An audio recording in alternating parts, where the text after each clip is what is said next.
I just got back from seeing The Haunted Mansion, and I have a few things to say about it, but first, thank you so much for coming to watch my review of this film. I very much appreciate you all being here. My last review of Oppenheimer did phenomenally well, so thank you all who supported that video, and thank you all who are currently supporting this video.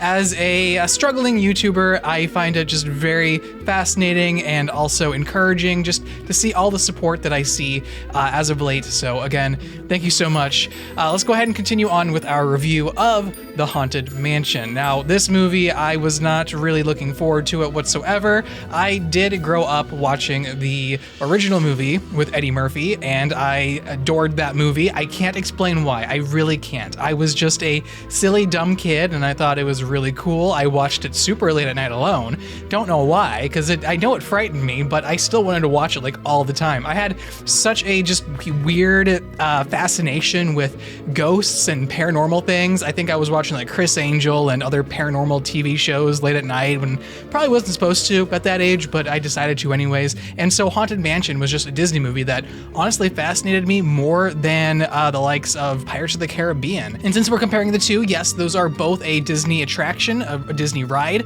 at their parks, and I've actually never rode on them, so I feel like I'm a little unbiased in that regard. However, with this movie, I am a little bit biased because I did enjoy the first movie so much, and this is by no means a sequel or anything. This is more so like a retelling of the story in a slightly, I guess, more so different way. I really like this one a lot more though as an adult because the characters are so much more rich. The characters have, for a Disney movie, have so much depth, and I think that adults watching this movie are gonna have such a fascinating time with this film because, believe it or not, this movie tackles a lot of grief. And I wasn't ready for it, but I also think that was such a good thing to experience at this film, is to just be like, wow, that really hit me in the heart. I was not expecting this character or that character to make me feel the way I'm currently feeling, which was just utterly sad and torn apart. And I kind of loved that feeling. I love it when movies actually make me feel something, that make me question things, that make me look back on things in my own personal life that I can apply up to the big screen at the movie theater. And it just makes the experience that so much better. So again, I'm probably going into this review a little bit biased. Now, this movie wasn't all sunshine and flowers. It did have a few issues on my end, such as, you know, horrible CGI. I just wasn't a fan of it, but I believe that kids going into this movie, they're not gonna look at it and be like, oh, that's dumb. It's passable. It's definitely passable CGI. The biggest standout of this film for me was obviously Lakeith Stanfield as the character Ben. It was just shocking to see his story unfold on screen when at first you just kind of think, yeah, he's going to be a one-dimensional Disney character. However, he proves you wrong very quickly, especially early on in the movie, and you don't really notice it until maybe like a couple more minutes into the film, and it's like, oh, this feels very adult, and I can feel very relatable to the character of Ben because he is such a socially awkward human, much like me, if you guys can't tell. Rosario Dawson plays this character who seems tropey at first, but then quickly you realize, wow, okay, she's kind of breaking all the tropes. Like, she's falling into the tropey holes, but she quickly like climbs out of it and makes her own character out of it, and I really like that about her character. And then also her character has a son in this movie, Travis. He was basically the heart and soul of the movie, and you don't really understand that as well until later throughout the film, especially towards the end, until you get some revelations in the film. And I just thought it was so magical seeing his character go through what he did in this film and how brave his character was and what he experiences at his school life. And it doesn't really tackle a whole lot of like his personal life or anything, but what we do see of Travis's character, I enjoyed it. I had a lot of fun with it. As far as the screen time of this movie goes, I feel like there's just so many movies out there that are like, we have to hit the 2-hour mark. And this is just something that is just, I don't, at this point, kind of annoying me.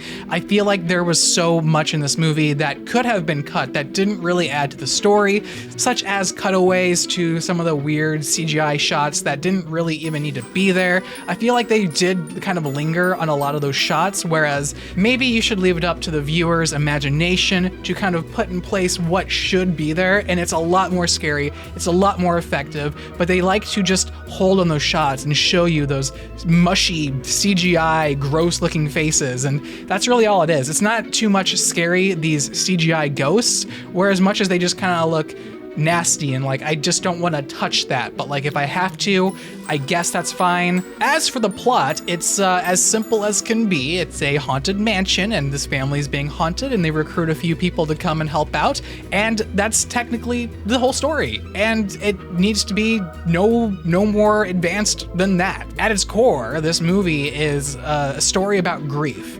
It's a story about growing and accepting some things that may have happened to you, and you take that and you learn from it and you become stronger because of it. And that's what I took away from the movie. I thought that was a lot of fun. I thought it was a cute little ride, and I think that kids can go into this movie, especially kids who might have faced more so than other kids. They can go into this movie and probably take a lot more from it. The movie is for both adults and kids. I don't think adults will be bored watching this movie. Usually with Disney movies or cartoon movies or anything of the sort, adults are just like, okay, well, what time is it? Is it almost time to go back home? And has my kid enjoyed the movie? No, I think adults are gonna watch this movie and have a absolutely fun time with it. Unless if you're just a very stoic person and you just don't like Disney and you just go into the movie wanting to hate it, or you're just tired all the time, then yeah, you're probably not gonna have a fun time with this movie. If you can accept the tropes that this movie has, if you can accept the CGI blunders and some of the poor lighting choices, then I think that you can come on top of this movie a lot better than you might initially think, much like I did. Speaking of the poor lighting choices, it really starts out very weak in the beginning of the movie, and I think that's to kind of set up for a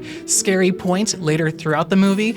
And I also want to add on just real quick, there was a amazing scene at the very end when the movie's kind of wrapping up, it's all done, you kind of see this town that some of the characters live in, and you see the town and just the lighting and all the colors, they just pop. And I loved watching the architecture like that. The atmosphere was all hazy, the lights peeking through the windows. It was just all beautiful to watch unfold. And I thought to myself, why couldn't the rest of this movie be lit the way this final scene is being lit? It reminded me a lot of the fall time, and it got me very excited for the Halloween season. So this movie also, by the end of things, it's a cozy movie. It's weird to think that this movie came out in July and not even like in fall, like not even October. Shockingly, this movie was a surprise for me. I enjoyed it. I also went into it wanting to compare it to the original, but this movie is definitely its own thing. It's a lot of fun. I think the actors had a great time on set making this, and I just think a lot of people will definitely enjoy this one, especially during the Halloween season. I don't necessarily see this movie succeeding in the ways it wants to. I kind of think this is going to be more of like a cult classic later on throughout the years, whereas younger kids might look back on this when they're my age and say, oh yeah, no, that movie rocked, and kind of like the way I kind of look back on Treasure Planet or Meet the Robinsons. Again, guys, thank you so much for watching my review of Disney's The Haunted Mansion. If you guys want to watch some more movie reviews, be sure to click on this video right here or this video over here. If you guys enjoyed today's video, be sure to leave a like down below. It helps out tremendously. Let me know your thoughts about this movie or any upcoming movies that you want to see. As well, if you guys are new here, we do movie reviews every other week, so be sure to hit subscribe and stay tuned. My name is Austin, and I'll see you guys in the next one.